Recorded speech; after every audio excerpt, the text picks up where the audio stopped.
You keep hearing it, Allah breaks the man He wants to use. But what does that even mean? Because from where you're standing, it doesn't look like purpose. It looks like loss, like your life is falling apart while everyone else is moving forward. You do everything right, you pray, you try, you repent, and still, Allah keeps taking things away. And you start wondering if maybe you're not the kind of person Allah wants to use after all. Because how could breaking be a sign of being chosen? How could pain mean preparation? You don't know it yet, but something is shifting underneath all this silence, and one day you'll look back and realize Allah wasn't ignoring you, He was undoing you. You ever notice how life doesn't warn you before it breaks? It just starts taking things, one after another, your plans, your people, your peace, until you're left standing in the ruins of what used to be you. At first, you call it bad luck, then a test, but somewhere along the way, it starts to feel personal, like Allah is dismantling everything you've built, one brick at a time. And maybe He is, because sometimes the only way Allah can rebuild you is to unbuild a life that was never really yours. You see, we think purpose means progress, that if Allah is pleased with us, everything will start aligning. But what if purpose sometimes begins with disruption? When Allah loves someone, He doesn't just give them peace, He gives them pressure, not to break them, but to expose what was fake inside them. And that's what the breaking really is. It's not just loss, it's surgery. It's Allah taking away what was never meant to survive with you in the next chapter. So when your life starts falling apart while you're trying your best, maybe it's not rejection, maybe it's selection. When Allah goes silent. After the breaking comes silence, and this one is harder because at least pain made you feel alive.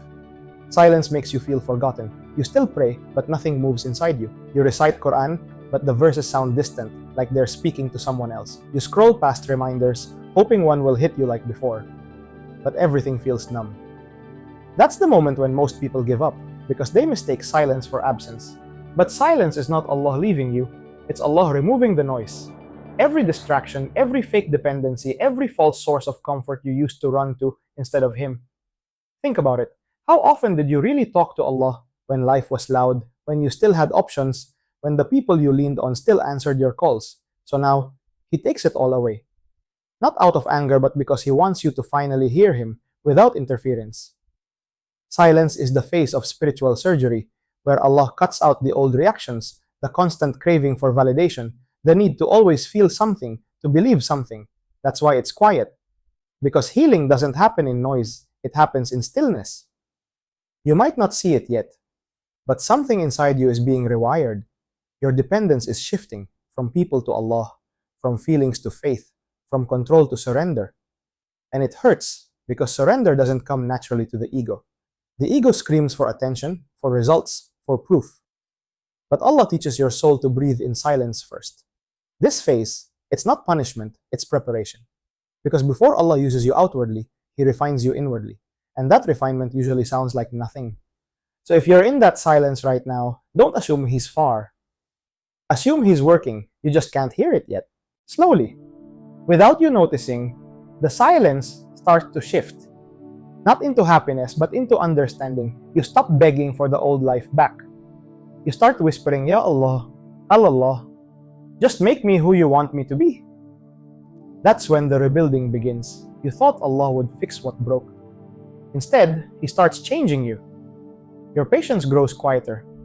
Your faith stops depending on feelings, and the things you used to chase don't feel worth chasing anymore.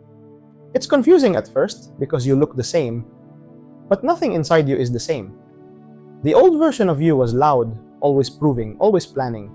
Now you just want peace, even if it costs everything. This is where Allah teaches you balance. Allah subhanahu wa ta'ala gives you back some things, but only after you stop worshipping them.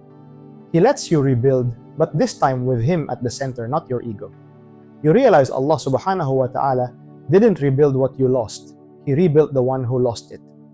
When the pain starts making sense, there comes a moment, not loud, not dramatic, when it all starts to make sense, that you look back at the things that broke you, and for the first time, you don't feel anger. You just whisper, Subhanallah, I see it now. Because the job that collapsed forced you to find your purpose. The person who left made room for sincerity. The prayers that felt unanswered were only delayed until you were ready to receive them. You realize Allah subhanahu wa ta'ala was never taking things from you. He was taking things to lead you somewhere better, and the pain that once blinded you now guides you. You start seeing patterns where you once saw punishment. You start noticing mercy hiding inside every delay. That's when your heart softened, not from relief, but from recognition. Because this was never random, it was all design. Allah subhanahu wa ta'ala never broke you to destroy you. He broke you to rebuild you into someone who could finally see. When pain turns into service, there's a moment after the breaking, after the silence, after the rebuilding, when Allah subhanahu wa ta'ala finally starts showing you why. It doesn't come as a dream or a miracle, it comes quietly, through people, moments, conversations. A friend opens up about a heartbreak, and your words suddenly carry weight. Someone loses what you once lost, and somehow your voice brings them peace. And that's when you realize Allah subhanahu wa ta'ala didn't waste your pain. He repurposed it. The things that once embarrassed you become the very stories that heal others. The weakness that once made you hide becomes the bridge between you and someone who thought they were alone. That's how Allah subhanahu wa ta'ala uses people. Not when they are perfect, but when they are honest about their scars. Because a healed wound doesn't just close, it becomes proof that pain can end. So you start seeing your past differently. That heartbreak, it softened you.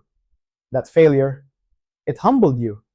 That delay, it protected you. And all the nights you thought were wasted were actually the nights Allah subhanahu wa ta'ala was preparing you for these exact moments. You begin to understand that being used by Allah subhanahu wa ta'ala isn't some grand title. It's quiet work.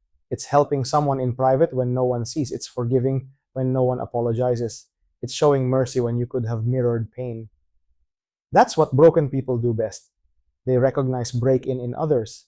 They sense pain faster, speak softer, listen longer, because they've been there.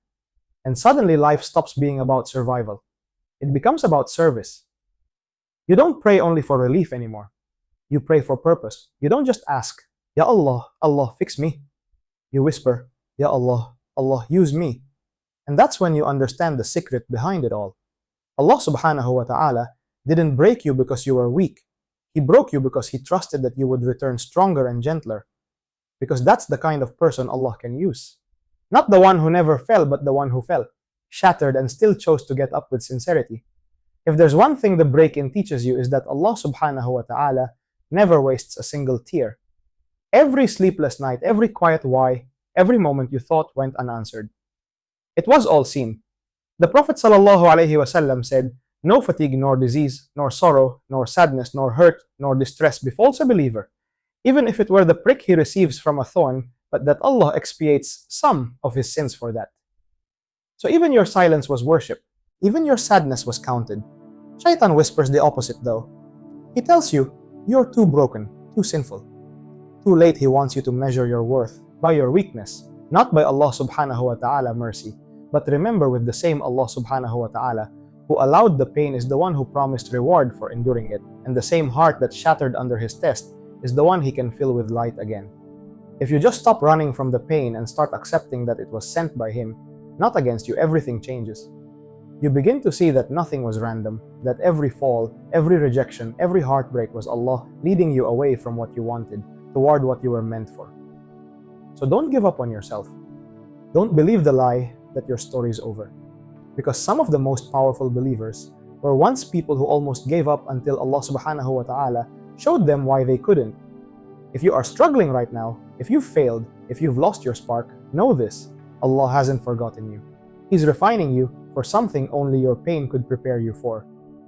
If this reached you in a moment you needed it, leave a quiet Ya Allah, Ya Allah, rebuild me with sincerity in the comments. You never know whose heart your words might strengthen until then. Hold on to hope. Hold on to Allah subhanahu wa ta'ala, because the same break-in that brought you here might just be the doorway to everything you prayed for. Assalamu alaikum wa rahmatullahi wa barakatuh.